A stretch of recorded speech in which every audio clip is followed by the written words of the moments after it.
Welcome to Arya Socio Academy. Please like, share and subscribe my channel and also press bell icon. Thank you. Hello friend, welcome to Arya Socio academy.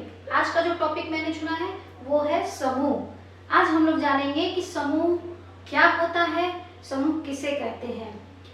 ऐसे तो हर कोई जानता है, हर कोई समूह नाम से परिचित है, क्योंकि हर किसी का एक फ्रेंड ग्रुप होता है, चाहे वो ऑफिस में वर्क कर रहे हैं उनका ग्रुप होता है, वर्कर्स लोगों का ग्रुप होता है। हर तरह का आपके आसपास कई तरह के आपके खुद से कितने सारे ग्रुप्स रिलेटेड होते हैं। तो आज हम लोग इन्हीं के बारे में चर्चा करेंगे। सबसे पहले मैं एक चित्र बनाती हूँ, आप उसे बताएं कि कौन सा, किसे आप ग्रुप कहेंगे। अगर ये है और दूसरा चित्र आपको ऐसे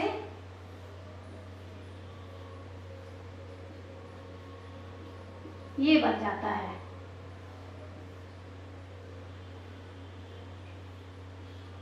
आप बताएं कि क्या आप इस चित्र को या इस चित्र को, दोनों में से किसे आप ग्रुप कहेंगे। इसे आप ग्रुप कह सकते हैं? नहीं कह सकते हैं, क्योंकि ये सारे, अगर ये क्या है, एक आदमी का अगर हम देखें तो ये सारे क्या है, एक अलग अलग इंसान है, अलग अलग व्यक्ति का चित्र प्रदर्शित करता है। और ये क्या प्रदर्शित करता है कि ये समूह में है, इनका ग्रुप है।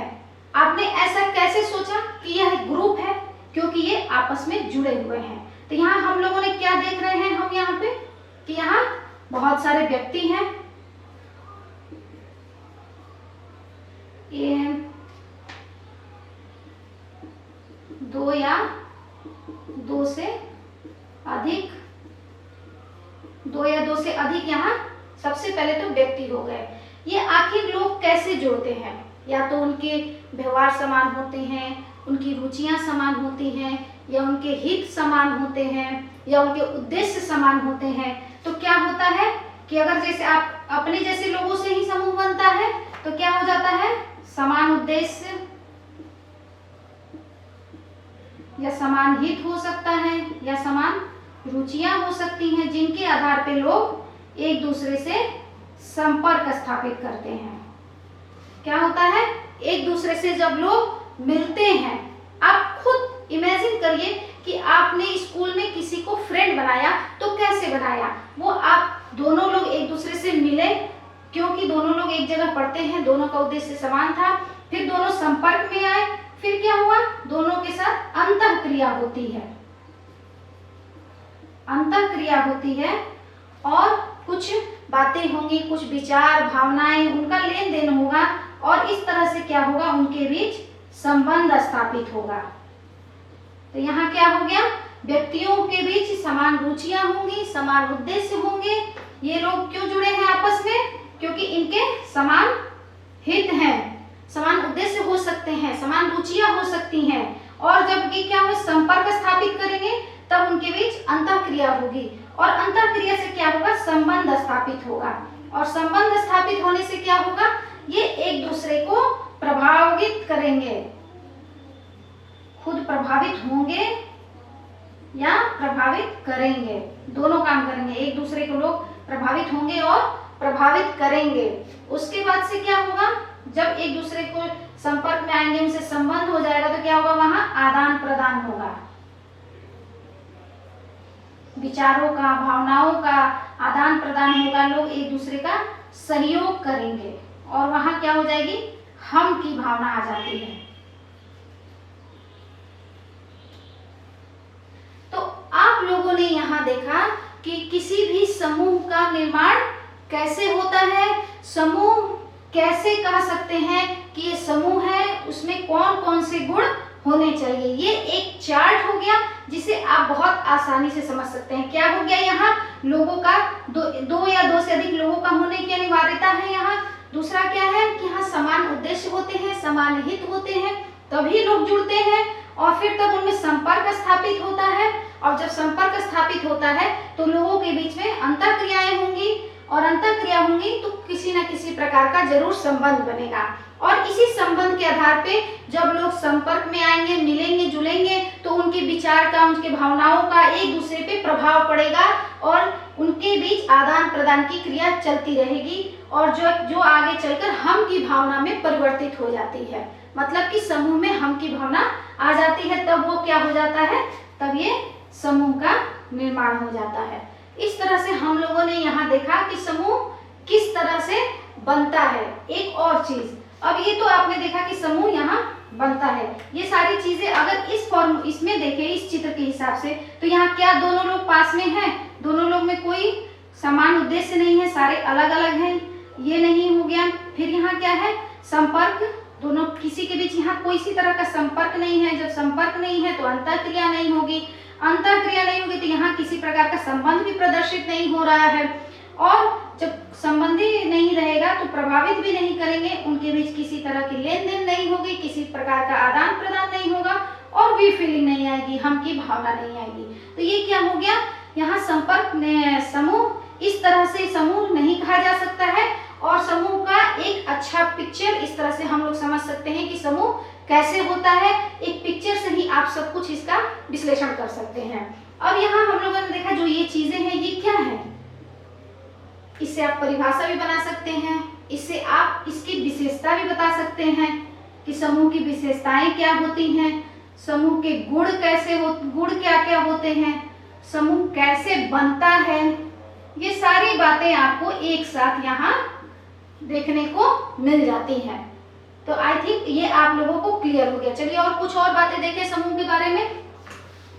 समूह में क्या होता है, समूह में जब सामाजिक समूह ऐसे व्यक्तियों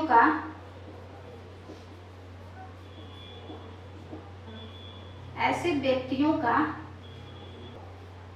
संग्रह है जो आपस में किसी न किसी प्रकार से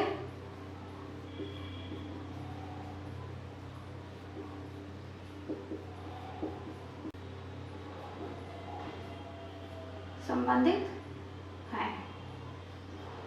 ये क्या है कि एक साधारण तौर पे ये जो समूह हम लोगों ने देखा, तो समूह की क्या बात निकल के आ जाती है कि समूह क्या है, व्यक्तियों का संग्रह है, लोगों का एक जगह इकट्ठा होना या एक जगह लोगों का संग्रह है जो आपस में किसी न किसी प्रकार के उनके बीच संबंध होता है, उनके बीच किसी न किसी प्रकार का कोई रिलेशनशिप होता है, कोई रिलेशन होता है, जिसे ही हम समूह कहते हैं। ये क्या है, यह एक मानसिक घटना है,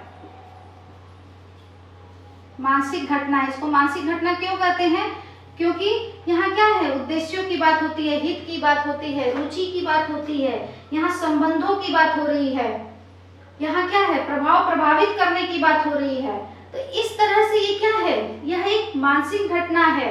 हम अपने मनोवृत्ति से, अपने मन से इस चीज को हम एक्सेप्ट करते हैं, हम अपनाते हैं, तब जाके हम किसी चीज का ग्रुप बनते हैं या हमारा ग्रुप बनता है। तो ये क्या है, एक मानसिक घटना है। अगर हम सापिर महोदय को देखें, उन्होंने एक बहुत अच्छी परिभाषा भी दी है, बताया भी कि क्या यहाँ क्या होता है, एक से स्वार्थ। जब किसी का स्वार्थ एक जैसा होता है और मिलके एक स्वार्थ बन जाता है, तब क्या होता है, समूह का निर्माण होता है, तब समूह का जन्म होता है या निर्माण होता है। क्या कहते हैं सापिर महोदय कि जब लोगों के एक से समूह होते हैं, जैसे समझिए कि भूख है, प्रेम, भूख, दया, सुरक्षा, अगर ये सबके उद्देश्य क्या है, एक जैसे हो जाए, सबके स्वार्थ होते हैं इस तरह के, अब सारे लोग मिलके इस तरह के स्वार्थ, सबका एक ही स्वार्थ हो जाए, तो क्या होगा, परिवार जैसी संरचना बन जाती है। जैसे देखिए समाज में शांति चाहिए, सुरक्षा चाहिए, ये सब हर राष्ट्र चाहता है, हर देश चाहता है। जैसे अगर विश्व स्तर पे हम लोग देखें कि सभी राष्ट्र अगर शांति चाहते हैं, सुरक्षा चाहते हैं, सभी राष्ट्र क्या है, शांति चाहते हैं, सुरक्षा चाहते हैं, तो ये सभी का उद्देश्य क्या है, एक है, सारे राष्ट्र ऐसा चाहते हैं। लेकिन क्या है, इनके उद्देश्य क्या है, एक जैसे स्वार्थ हैं, एक जैसा उद्देश्य है इनके। लेकिन जब ये सब मिल जाते हैं, मिलकर क्या होता है, तब यहाँ क्या हो जाता है, एक स्वार्थ बन जाता है, सबका मिलकर सब लोगों का स्वार्थ एक स्वार्थ के रूप में परिवर्तित हो जाता है, तब क्या होता है, यहाँ संयुक्त राष्ट्र संघ जैसी समूह का निर्माण हो जाता है। सब लोग मिलकर कोशिश करते हैं कि सारी जगह शांति और सुरक्षा जैसा माहौल बना रहे। तो यहाँ क्या हम लोगों ने देखा कि एक से स्वार्थ, जब एक स्वार्थ में परिवर्तित हो जाते हैं तब जाके समूह का जन्म होता है। यहाँ हम लोगों ने देखा तब जाके यहाँ समूह का जन्म होता है। सापिर महोदय की एक परिभाषा है, समाज में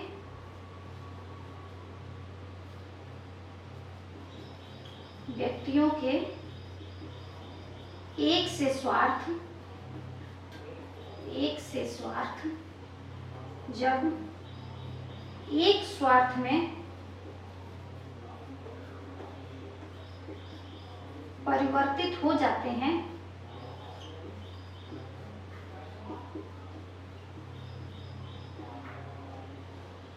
तब समूह का निर्माण होता है।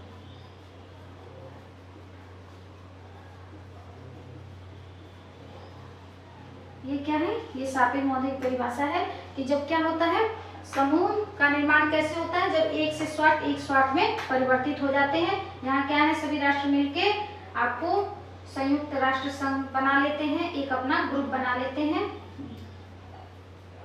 जिनका सबका उद्देश्य क्या है, समाज में सुरक्षा, शांति इत्यादि को कायम रखा जाए। तो इस तरह से हम लोगों ने यहाँ देखा कि क्या है। दूसरी बात कि कुछ मनोवैज्ञानिक का मानना है कि ग्रेगेरियस इंस्टिंक्ट, ये मानव की प्रकृति है, मानव की मूल वृत्ति है कि ग्रेगेरियस इंस्टिंक्ट के कारण व्यक्ति समूह में रहता है या समूह में रहना पसंद करता है। वो अकेले नहीं रह सकता है, उसको हमेशा किसी न किसी समूह की आवश्यकता पड़ती है। और इस तरह से क्या होता है, कुछ लोगों का मानना है कि समूह क्या है, एक संगठन है। कुछ लोग इसे संगठन के रूप में देखते हैं, जैसे आपको हो गया सामाजिक वर्ग हो गया, आपको राजनीतिक समूह हो गया, राजनीतिक समूह कह लीजिए, संघ कह लीजिए, श्रमिक संघ हो गया। तो इस तरह से कुछ लोग संगठन के रूप में भी समूह को देखते हैं। यहाँ हम लोगों ने मूल रूप से देखा कि समूह क्या है। ये देखिए जो ये चार्ट है, इससे आपको दो तीन चीजें क्लियर हो गई कि समूह कैसे बनता है, या समूह किसे कहते हैं, या आगे देखिए कि समूह की विशेषताएं और गुण क्या है। विशेषताओं में आप लिख सकते हैं कि विशेषताओं में क्या लिख सकते हैं कि समूह में क्या है, दो या दो से अधिक व्यक्तियों का होना आवश्यक होता है, व्यक्तियों का एक संग्रह होता है समूह। दूसरा क्या है कि व्यक्तियों में उनके समान उद्देश्य होते हैं, उनके हित समान होते हैं, उनकी रुचियां समान होती हैं, जिसके आधार पे वे संपर्क स्थापित करते हैं। दूसरा क्या है कि यहाँ उनके बीच अंतःक्रिया पाई जाती है, सकारात्मक अंतःक्रिया पाई जाती है, जिससे क्या होता है कि वहाँ वो अपना समूह का निर्माण कर पाते हैं और उनके बीच किसी न किसी प्रकार का संबंध होता है। हर समूह में संबंध का कोई ना कोई आधार होता है, जो इसके उद्देश्य, हित या कुछ भी हो सकते हैं। और जब संबंध होता है तो क्या होता है, संबंध में लोग एक दूसरे को प्रभावित करते हैं अपने विचारों से, भावनाओं से, अपने व्यक्तित्व से, किसी तरह से वो क्या होता है, प्रभावित करते हैं और खुद भी प्रभावित होते हैं। और इस तरह से यहाँ एक दूसरे को आदान प्रदान वहाँ शुरू हो जाता है, लोग सहयोग करते हैं, सहयोग के आधार पे क्या होता है, हम की भावना पाई जाती है। इस तरह से यहाँ समूह का निर्माण होता है। तो यहाँ हम लोगों ने एक साथ कितनी सारी चीजें देख ली, समूह क्या है, कैसे बनता है, इसके गुण क्या है, इसकी विशेषताएं क्या है, यहाँ हम लोगों ने एक साथ 4 पॉइंट्स को देख लिया। आई थिंक आपको अब क्लियर हो गया होगा कि समूह क्या है, इस चीज को आप कभी नहीं भूलेंगे। थैंक यू, धन्यवाद। Please like, share and subscribe my channel and also press bell icon. Thank you.